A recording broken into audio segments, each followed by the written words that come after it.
What happens when the people you love most repeatedly cross the line, taking from you without asking, expecting loyalty but refusing respect? When family ties become tangled in financial control and emotional manipulation, setting boundaries can feel like betraying the very people you care about. But what if protecting yourself is the only way to save those relationships? This is the story of how I reclaimed my money, my voice, and ultimately, my family. For as long as I can remember, the idea of family had always been woven into the fabric of who I was, not just as a comforting presence, but as a duty, a responsibility that I embraced with an open heart. My parents, despite their limited means, nurtured a home filled with love and a strong sense of loyalty. "Family is forever," my mother would say with a gentle smile, "and we always look out for one another." These words echoed throughout my childhood and adolescence, shaping my understanding of trust and generosity. Our family was far from wealthy. We lived modestly in a small house nestled in the quieter side of town, where neighbors knew each other by name and children played freely in the streets. My father worked long hours at a local factory, while my mother took care of us and sometimes took on part-time sewing jobs. Money was always tight, but there was a resilience in how my parents managed every dollar with care, always ensuring that none of us went without the essentials. Growing up, I was the eldest of 3 siblings. Olivia, my younger sister, was 5 years my junior and full of life and curiosity. Then there was my youngest brother, Jacob, who was just a toddler when I started high school. Our family was close-knit, sharing meals, stories, and the occasional quarrel, but the underlying bond remained strong. When I graduated from high school, I knew I had to carve out a path for myself that could lift not only me, but my family out of financial uncertainty. I worked hard through college, juggling part-time jobs and scholarships to ease the burden on my parents. When I finally landed my first stable job in a reputable company, I was proud, not just for myself, but for what it meant for the family. And then, a year ago, came the unexpected bonus. It was a modest sum by corporate standards, but it felt like a small fortune to me. Receiving that extra money felt like a symbol of my progress, a milestone marking years of dedication finally paying off. I remember sitting at my desk when the deposit notification popped up on my phone. My heart fluttered with excitement and a silent hope that this might be the moment I could start truly supporting those I loved. Without hesitation, I called my parents to share the news. Their voices filled with pride and relief, and I immediately felt the familiar warmth that came from being able to provide a little extra security. My mother's voice trembled as she spoke of upcoming medical bills, and my father mentioned the leaky roof that had become a persistent problem at home. I promised to send some of the bonus their way to help. The first transfers were small enough to cover a few bills, to buy groceries, and to fix minor repairs. Every time I sent money, I pictured my parents breathing easier, my sister feeling less pressure as she prepared for the baby, and my brother's future growing a little brighter. I was proud to be the family's financial backbone, even if it was just in a small way. Yet, as the months passed, what began as gifts quickly became a lifeline the family leaned on without pause. Calls came more frequently, requests for help with tuition fees for cousins, unexpected medical expenses, car repairs, and once, a sudden need to bail out an uncle caught in financial trouble. I never said no, even when my budget was stretched thin. At work, I stayed late to cover overtime shifts, all to keep my finances afloat and my family's needs met. Inside, however, a small voice of doubt began to stir. Was I doing enough? Were they taking advantage? But guilt drowned out these thoughts. How could I deny family in need? After all, I told myself, this was what family did, supported each other without question. In the early days, I kept a mental ledger of the money I sent. But it quickly became clear that my generosity was not going unnoticed. It was expected. The mental calculations turned into anxiety. Money would disappear from my account faster than I could replenish it, sometimes without any mention or thank you. The transactions became automatic, a revolving door of funds moving out without clarity or consent. One evening, I asked my mother directly about a particularly large withdrawal that coincided with an expensive furniture purchase. She hesitated, but said it was for Olivia's nursery, something she described as an investment in the baby's future. The explanation was warm, but the fact that no one thought to ask me before using the money stung sharply. In that moment, I realized something had shifted. My financial contributions were no longer acts of love, but a taken-for-granted resource, a pool to dip into at will. The boundaries I thought existed between me and the family's finances had evaporated, replaced by entitlement. I wanted to speak up, to set limits, but every attempt at conversation ended in tension. "Your family," my father said firmly once. "You can't put a price on that." But for me, it wasn't about money alone. It was about respect, about being seen and valued beyond what I could provide.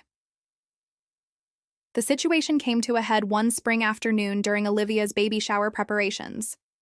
The house buzzed with excitement and nervous energy. Olivia was glowing with happiness, carefully choosing decorations and talking about the future. I was happy for her too, eager to be part of this joyful occasion. But beneath the smiles, a storm was brewing. While helping to arrange gifts and coordinate guests, I overheard a conversation between my mother and Olivia about a nursery renovation. The details spilled out: the fresh paint, new crib, changing table, and custom shelves, all costly upgrades. When I asked about the funding, Olivia looked away, her voice barely a whisper. "Mom said it was from your bonus." A sharp pang pierced my chest. The money I had set aside for my dreams, for emergencies, had been spent without my knowledge or consent. It felt like a betrayal, not just of money, but of trust and transparency. I confronted them that evening. My voice shook as I asked why no one had told me. My mother's eyes filled with tears, her words a mixture of apology and justification. "We needed it for the baby," she said. "You've given so much already." But it wasn't enough. Their needs had no end, and my silence had enabled the cycle to continue. That night, I lay awake, mind racing. The warmth I had felt in giving was replaced by a cold weight of betrayal and exhaustion. I realized that I had been sacrificing my peace for a family that saw my generosity as a guarantee, not a gift. I began to question everything: the love, the loyalty, the sacrifices. Had I been blinded by the ideal of family to ignore my own needs? Was my support being used as a weapon against my independence? The truth was bitter but clear.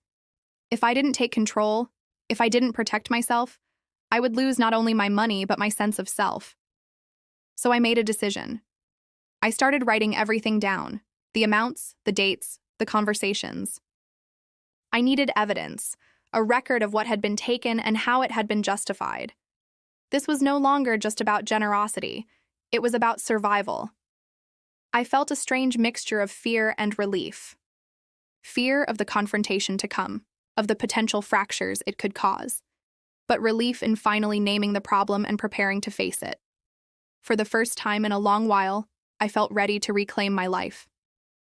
The morning after my decision to keep a detailed record, I knew I couldn't avoid the conversation any longer. The tension inside me was growing like a tightly coiled spring, ready to snap. I rehearsed what I wanted to say, carefully, calmly, without blame.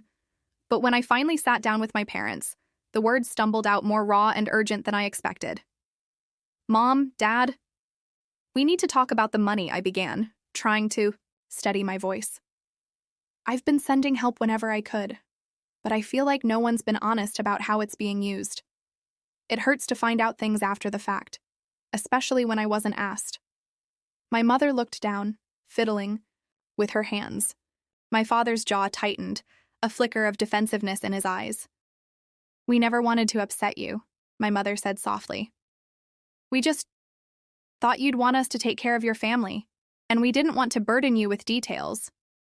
"But I am burdened," I replied, frustration creeping into my tone. "It's like I'm invisible, like my efforts don't matter beyond the money. You don't see me, only the bank account." There was a silence thick enough to cut with a knife. My father finally spoke, his voice low and tired. "You're our son. We've sacrificed for you your whole life. Why wouldn't you trust us to do what's best?" "I do trust you," I said, fighting back tears. "But trust isn't permission to take whatever you want. I need to be part of the decisions, not just a wallet." Olivia appeared in the doorway, her eyes wide as she took in the heavy atmosphere. "What's going on?" she asked quietly. I looked at her and felt my heart break again. This was supposed to be a time of joy for her, not conflict. I sighed and softened. "We need to be honest with each other. I love you all, but I have to set some boundaries. Otherwise, I'll lose myself."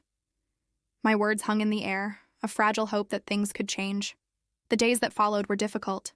My family was caught off guard by my stance, and the usual easy flow of conversations felt strained.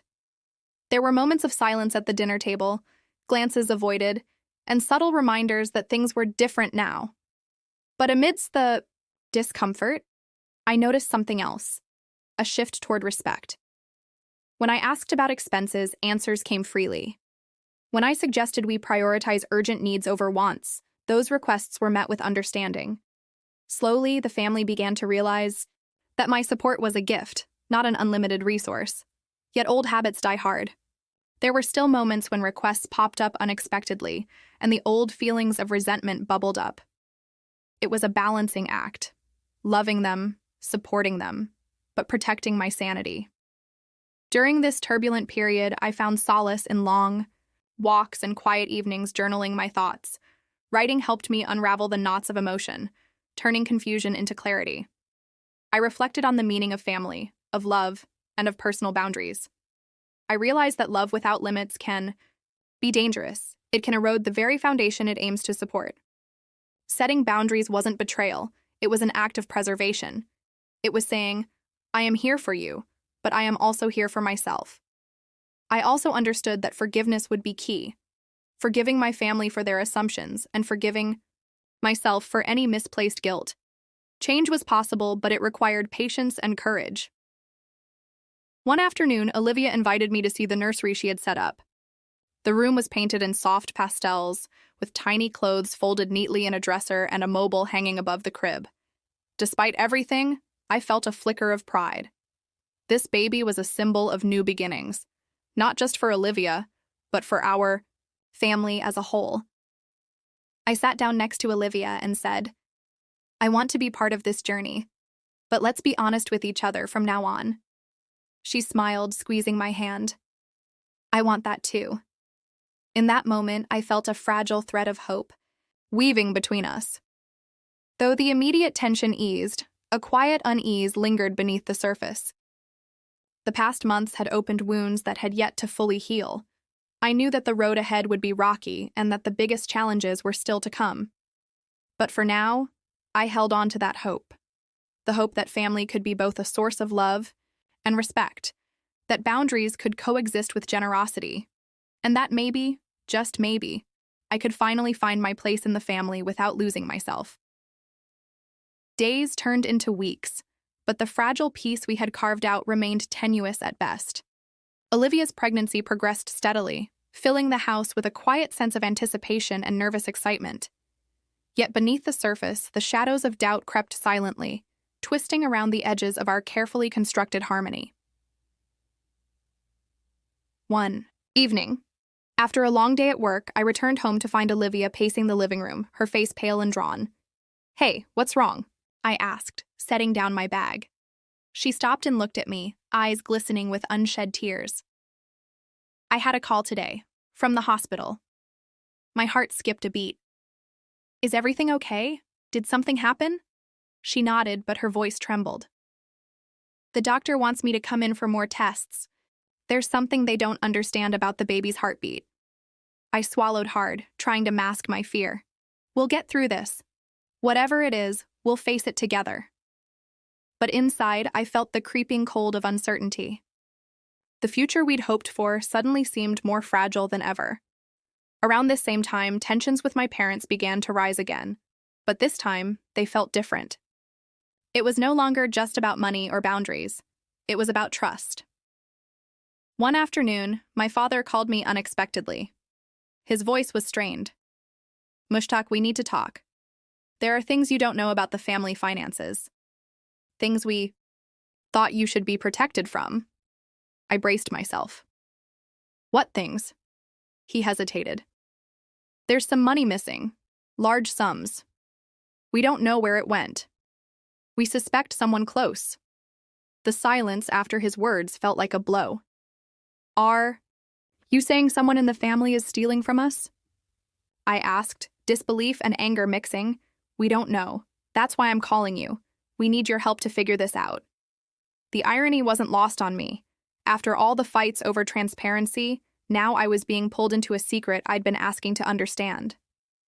Reluctantly, I agreed to help. Over the next several days, I sifted through bank statements, invoices, and receipts. The deeper I dug, the more tangled the web became. Transactions that made no sense, withdrawals that had no explanation. Names I recognized but couldn't immediately place in the context of money flow. Every discovery pulled me deeper into a maze of suspicion and betrayal. Late one night, exhausted and overwhelmed, I sat at the kitchen table with piles of papers scattered around me. Olivia found me there and sat down beside me, her hand on my shoulder. "You don't have to do this alone," she said softly. I shook my head. "I have to. If I don't find out who's responsible, this family could fall apart." She nodded, eyes full of concern. "Just be careful. Don't lose yourself in it." As the investigation progressed, the strain showed on everyone. My parents grew more withdrawn, speaking less and avoiding my questions. Olivia tried to be my anchor, but the worry about her health and the baby weighed heavily on her. One afternoon, I confronted my mother. "Mom, please, I need the truth. If there's something you're hiding, it's better to tell me now." She looked away, her voice barely a whisper. "I'm scared, Mushtaq, scared of what the truth might do to us all." "I understand," I said gently. "But secrets are tearing us apart." Tears welled in her eyes. "I just want this family to survive." "I want that too," I replied, "but we can't fix what we don't face." Then came the day that changed everything. I found a series of emails on my father's laptop, messages between him and a business associate that hinted at shady dealings, unauthorized loans, and payments to unknown accounts. The evidence was clear. Someone in the family had been siphoning funds for years. But the real shock was the name attached to those transactions. It was someone I never expected. The emails I uncovered didn't just reveal financial fraud. They shattered my understanding of who my family was. The name linked to the transactions was my older brother, Cameron. For years, he had secretly been draining the family's fortune, funneling money into hidden accounts overseas. It felt like the floor had fallen out beneath me. Cameron, my brother, the one I'd always trusted, who I'd thought was my ally in this fractured family, was the one behind the betrayal. I stared at the screen, numb, unable to comprehend how deep the deceit went. How could he do this? How could he risk destroying everything our parents had built? The decision to confront him wasn't easy. I wrestled with fear, anger, and the desperate hope that there might be some explanation. A mistake. A misunderstanding. One evening, I found Cameron in the study, surrounded by piles of papers and unopened mail. His expression hardened as I walked in. "We need to talk," I said quietly, though my voice shook. He looked up, eyes cold. "About what?" "The money, Cameron. I know what you've been doing." For a moment, he said nothing. Then his face twisted into a bitter smile. "So, you found out. Good, I was wondering when." "Why, Cameron? Why betray our family like this?" His laughter was hollow. "You think this is betrayal? It's survival. You think they care about me? They only ever saw me as the failure, the black sheep. I had to take care of myself." The anger surged inside me. "You stole from them, from all of us, from Olivia and the baby," he sneered. "Your perfect little family? They don't mean anything to me." That confrontation changed everything. Cameron refused to stop or make amends. He justified his actions with bitterness and resentment, blaming everyone but himself. My parents were devastated, torn between disbelief and heartbreak. My mother cried endlessly, while my father withdrew into silence, his health visibly deteriorating. Olivia's condition also worsened. The stress was taking a toll on her pregnancy, and our doctor warned that we needed to reduce anxiety at all costs, but the storm had only just begun. In the chaos, an unexpected figure emerged. Amina, Cameron's wife. Quiet and reserved, Amina had always seemed distant, but now she reached out to me in secret. "I don't agree with what Cameron's doing," she said softly. "He's hurting everyone, but he's dangerous when cornered." She handed me a small USB drive. "There's evidence here, documents, emails, even some videos. Things Cameron hoped no one would see." I took it, feeling the weight of a fragile hope. "Thank you, Amina. This might be the proof we need." "But be careful," she warned. "If Cameron suspects, he won't hesitate." With Amina's help, I began piecing together the full scope of Cameron's schemes. He hadn't just stolen money. He had manipulated company contracts, bribed officials, and covered up his tracks with forged documents. We decided to take the evidence to a trusted family lawyer, someone outside the immediate circle who could act without bias. The lawyer was shocked but professional, advising us on how to proceed legally without alerting Cameron prematurely. It was a delicate dance, preparing for a battle that could destroy or save our family. Despite the legal steps, the emotional wounds grew deeper. Olivia's health became precarious. One night, she was rushed to the hospital with complications. I sat beside her, holding her hand tightly, whispering promises I hoped to keep. Our baby's future felt uncertain, and the weight of everything pressing down on me felt unbearable. I wondered if justice was worth the cost of our family's destruction, but I knew the truth could no longer be buried. The climax came suddenly. Cameron discovered our plans. Furious and desperate, he confronted me late one night. "You think you can take me down?" He snarled, stepping close enough that I could smell the alcohol on his breath. "I'm ending this, Cameron, for all of us." He lunged forward, but I sidestepped, heart pounding. "You're ruining everything," he hissed. "Maybe you did that long ago," I replied. The fallout was brutal. Cameron was arrested, and the family business went into crisis mode. But amidst the ruin, there was a glimmer of hope. Olivia gave birth to a healthy baby boy, a symbol of resilience and new beginnings. Though the family was fractured, we found strength in the truth and each other. The silence in the house was heavy, almost suffocating. Cameron's arrest left a void, and a whirlwind of conflicting emotions.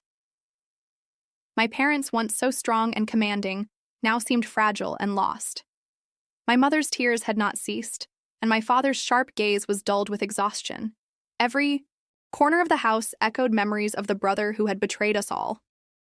At the same time, Olivia and I were trying to create space for our new life. The birth of our son, little Sammy, was both a blessing and a reminder of the cost we had paid. With Cameron behind bars, the focus shifted to the legal battle to save the family business and recover the stolen assets. Our lawyer, Mr. Farouk, was a seasoned professional who moved swiftly to freeze accounts, halt suspicious contracts, and launch investigations. But Cameron's network was complex. His allies in the company and the outside world didn't vanish overnight.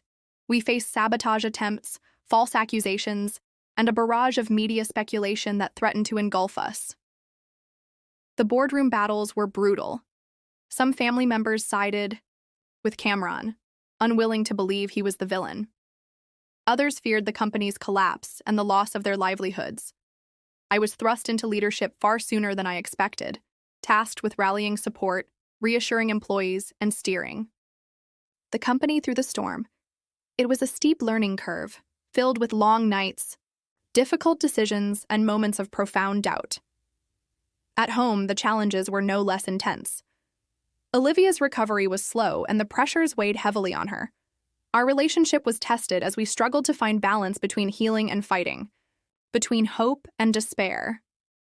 The memory of Cameron's betrayal lingered, coloring every conversation, every decision. Amidst the chaos, Amina remained a quiet but crucial ally. Her knowledge of Cameron's tactics and her willingness to support us without judgment became a beacon of strength. She worked closely with the legal team, uncovering more evidence and helping navigate the treacherous waters of corporate espionage. Slowly, the family began to heal. Therapy sessions, honest conversations, and shared grief forged new bonds. We confronted painful truths, acknowledged past mistakes, and started the difficult process of forgiveness. It was clear that the road ahead would be long, but for the first time in years, there was a glimmer of hope. With Cameron removed from power, I began to implement changes to the company's culture. Transparency, accountability, and ethical leadership became our new pillars. We launched community initiatives, repaired damaged partnerships, and worked tirelessly to restore trust. Our journey was far from over, but we were moving forward together. Months of legal battles culminated in the courtroom. The tension was palpable as the prosecution laid out a damning case against Cameron. Every detail of the financial fraud, the network of deception, and the betrayal was laid bare before the judge. Our lawyer, Mr. Farouk, was sharp and unwavering. He presented evidence meticulously and called witnesses who spoke of Cameron's manipulation and disregard for the family and company. When the judge finally delivered the verdict, guilty on multiple counts, a weight lifted from all our shoulders. Cameron was sentenced to several years in prison, and the court ordered restitution to the company. Justice, though delayed, was served. With the legal storm behind us, the family's focus shifted to healing. My parents, humbled by the ordeal, began to acknowledge the ways they had enabled Cameron's behavior. Through ongoing therapy, we unpacked years of silence, denial, and misplaced loyalty. Olivia and I found renewed strength in our partnership. The birth of Sammy, once a symbol of hope amid chaos, now represented a fresh start for all of us. We made a pact to build healthier family dynamics based on respect, openness, and boundaries.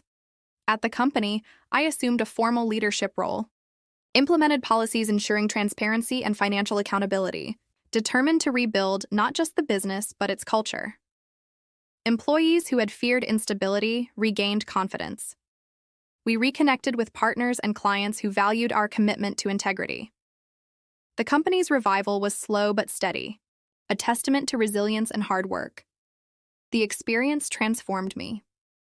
Shed the role of silent sufferer and took ownership of my life and choices. Therapy helped me understand my people-pleasing tendencies and taught me to set healthy boundaries, both financially and emotionally. I cultivated a more balanced relationship with money, family, and myself. One evening, sitting on the balcony of our modest condo, I watched Sammy sleep peacefully. The journey had been long and painful, but I was hopeful. Our family was imperfect, but growing stronger. The wounds would never fully disappear, but they no longer defined us. We had found a new way, one rooted in truth, respect, and love. Years later, the story of our family's trials became a quiet inspiration to others. I shared parts of our journey in talks and writings, hoping to help others break free from unhealthy patterns. Two cousins, inspired by our courage, established their boundaries. Olivia and I continued to nurture our family, committed to the values that had saved us.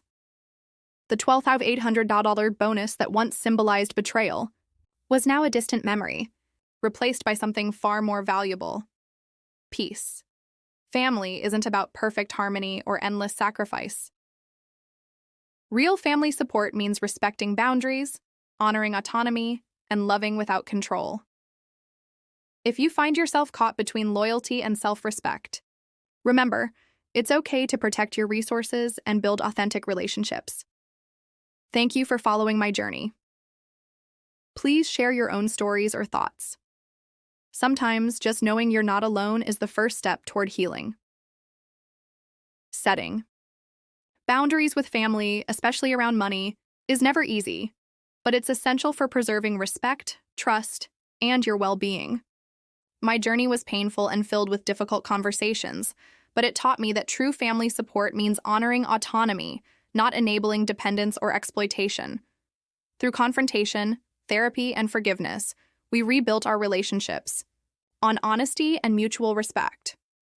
If you're struggling to protect your financial independence or emotional health within your family, know that you are not alone, and that standing firm can open the door to healthier, more authentic connections.